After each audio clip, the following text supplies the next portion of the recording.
Good afternoon. Thanks for joining us across the fence. I'm Fran Stoddard. Beach closures due to algae blooms have become an unfortunate and common occurrence this summer. In the simplest terms, these blooms require a few ingredients: sunlight, warm temperatures, and nutrients. Mix these together in the right conditions and boom, you've got algae blooms. The two nutrients that cause the biggest challenge are nitrogen and phosphorus. When these nutrients run off from farm fields and residential areas, they impair and endanger waterways. These impaired waterways are subject to a water quality standard known as the Total Maximum Daily Load, or TMDL. Here's a short video produced by the Lake Champlain Basin Program to explain how the phosphorus load has a big impact on the health of the lake. A total maximum daily load, or TMDL, is a diet plan that limits the amount of a pollutant that can go into a water body and identifies pollution reductions needed. To address issues with cyanobacteria, or blue-green algae, the EPA has set a TMDL for phosphorus in Lake Champlain. Because conditions in and around the lake vary greatly, different parts of the lake have different phosphorus limits. Each segment has different goals with specific actions to reduce phosphorus.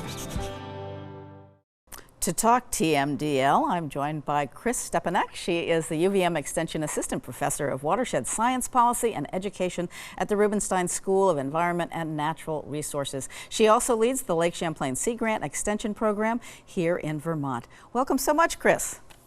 Thanks for having me. I'm glad to be here. Yeah. So we saw in the video that there are different areas of the lake that have different goals when it comes to the TMDL. Why is that? Yeah, it has to do both with the size of the watershed that drains to that part of Lake Champlain, as well as the land uses and the geology in those watersheds. So, for example, we have some watersheds that are really steep coming out of the Green Mountains, and they're very forested, and those watersheds will be more likely to have erosion, which is how phosphorus moves attached to soil particles from, say, a forestry practice or from stream bank erosion. And then we have other watersheds that are agricultural, and those watersheds would have more likely runoff from an agricultural field, and maybe those are flatter and lower gradient, so they would experience flooding and runoff differently. And then we also have urban and suburban watersheds where we would expect a different kind of runoff coming from our cities or our yards. And so each of those are going to have impacts on how much phosphorus is coming off of the land and reaching Lake Champlain. So they have their own goals. Wow, that's amazing. And actually you've been working for at least a decade with groups of citizen scientists to monitor what's happening in the lake, how, not only measuring things, but looking at it. So how do you work with those groups to see how how the lake acts differently? Yeah, great question. This is actually a really neat story from the Lake Champlain Total Maximum Daily Load, is that citizens and community members were able to collect thousands of data points about the water clarity and the phosphorus levels, and they also reported on their opinions about the aesthetics of the lake. And then scientists at the state took those data and they were able to come up with a assessment of when phosphorus is at a certain concentration. This is what people think about the lake and how it impacts their use and their love and their excitement and enjoyment of being with the lake. So it actually influenced what we have for the TMDL goals for each section of the water body, because community members got involved and collected all this data. So the citizen and scientists are important. And Absolutely. Is Lake Champlain unique in the challenges it's facing right now? Sadly, it's not. Non-point source pollution, that is pollution that comes from diffuse sources across the landscape, is the #1 kind of water quality pollution in the nation right now. Back in the 1970s, before we had wastewater treatment plants, point sources of pollution were our most common kind of pollution. So those are things coming out of pipes. Now those things are all regulated, and we are addressing, well, what's happening from where it's more complicated to figure out where is this pollution coming from? And it's coming from a lot of places. So Lake Champlain is like its brethren of lakes across the nation, where they are facing cyanobacteria blooms and other kinds of water quality issues as a result of nutrients and other pollutants that wash off the land. Sure, yeah, the Great Lakes are also having some really tough problems as well. So what has happened for a waterway to receive a TMDL designation? Good question. So because of the Clean Water Act, all states and federally recognized tribes are required to monitor all of the surface waters in the state and then assess them for if they are impaired by any type of pollutant, whether that be nutrients or mercury or chloride or any other number of pollutants. And so here in Vermont and across the nation, the state will collect data, analyze it, decide if it's meeting a water quality standard for that pollutant. If it isn't meeting that standard, then the next step triggers the development of this total maximum daily load, which is sometimes known as a pollution diet for the lake. How do we get it to the place where it isn't polluted by these materials that are entering it? And are the problems from the nutrient runoff that we seem to have so many problems with, is it something that can be solved, cleaned up? What's the solution?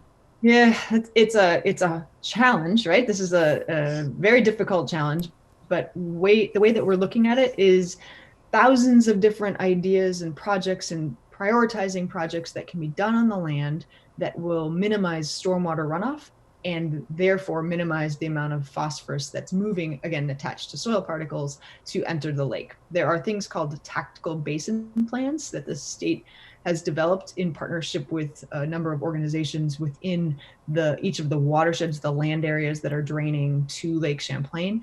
And again, they've defined projects within each of those watersheds that should, if implemented, help to minimize the amount of erosion and the amount of phosphorus that's entering that tributary river or stream and then ultimately reaching Lake Champlain. So clearly one of the problems, since phosphorus is one of the main problems, there is this thing called legacy phosphorus. It's been coming into the lake for decades, but only now is it really creating these problems. And what do we do with that? What is the legacy phosphorus, and what can we do? Yeah, so the legacy phosphorus, you described it well. It's the phosphorus that's come in over time and it's accumulating on the bottom of Lake Champlain. And what happens is if there are low oxygen conditions, which can happen at certain times of the year or even the day, in the bottom, the phosphorus can actually be released from the sediments and it can then be provided for plant growth, like cyanobacteria or other kinds of plants. And so what we're trying to do is address it from let's turn off the spigot of what's coming in from the watershed so that we can minimize the amount that's there. But it is a challenge to know that it's going to take many, many years before the legacy phosphorus is there.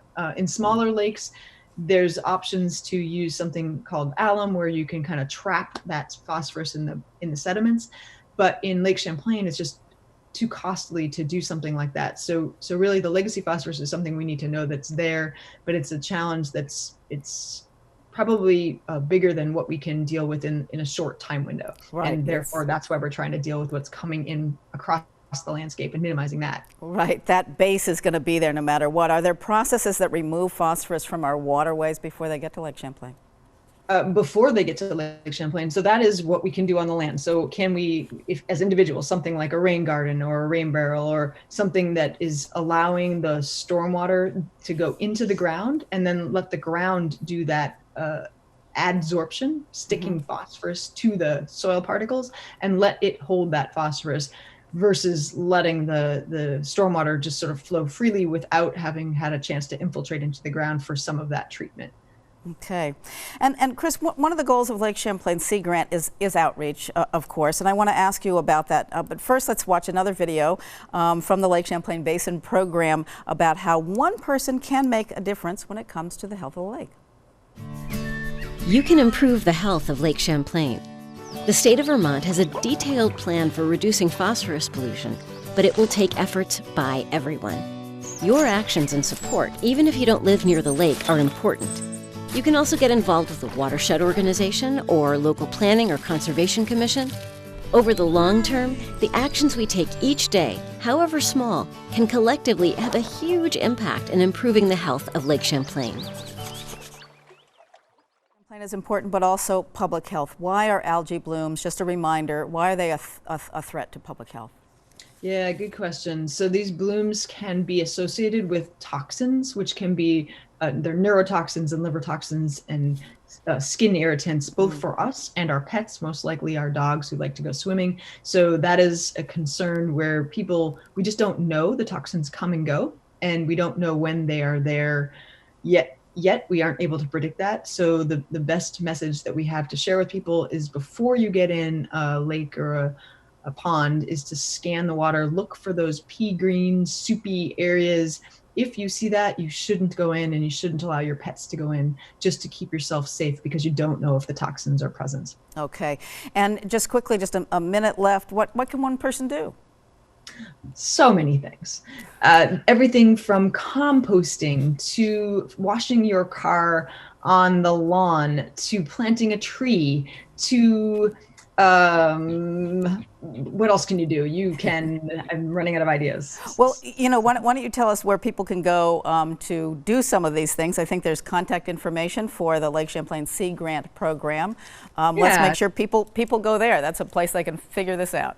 Yeah, so www.uvm.edu/seagrant is our website, and there's lots of information there. Yeah, there are a lot of videos there. There are these things that individuals can do, the whole rain barrel thing. There's a lot, because it's municipal runoff. It's as well as, there's farming, but there's so much more that we can do as individuals. It's not just the farms either. I think that a lot of people are sensitive about that in Vermont. Absolutely, absolutely, right. As individuals and small businesses, whether it's picking up after your dog or installing permeable pavers, as you say, it is every single one of us.